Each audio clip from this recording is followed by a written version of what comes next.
is essentially saying now is not the right time for a U.S. visit. And this obviously shows all is still not well between Islamabad and Washington.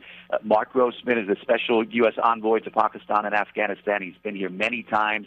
He was going to be in the region, and he wanted to visit Pakistan, but the government here is saying not now. A government official here is saying they've asked Mr. Grossman to hold off on the visit until the government here finishes reviewing its partnership with the U.S.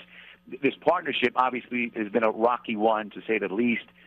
Despite billions in U.S. aid, these two countries have butted heads.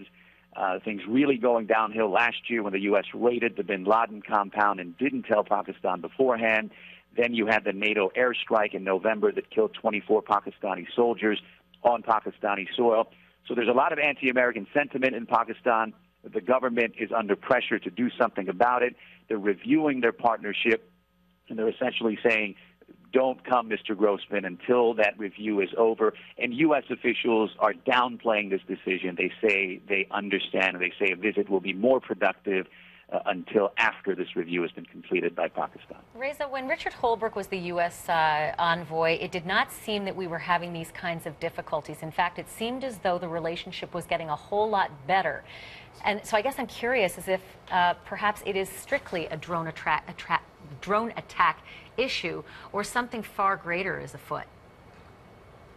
Well, look, when Richard Holbrooke was the special envoy, you didn't have the bin Laden raid on his compound last year. You didn't have a NATO airstrike that killed 24 Pakistani soldiers. There's always been two very different narratives when it comes to U.S.-Pakistani relations. One is the Washington viewpoint, that we give Pakistan billions and they owe us and they're not doing enough. The other is from Pakistan, that says the U.S. is the root cause of the problems in the region, and no amount of U.S. aid will compensate for the damage Washington has done in the region.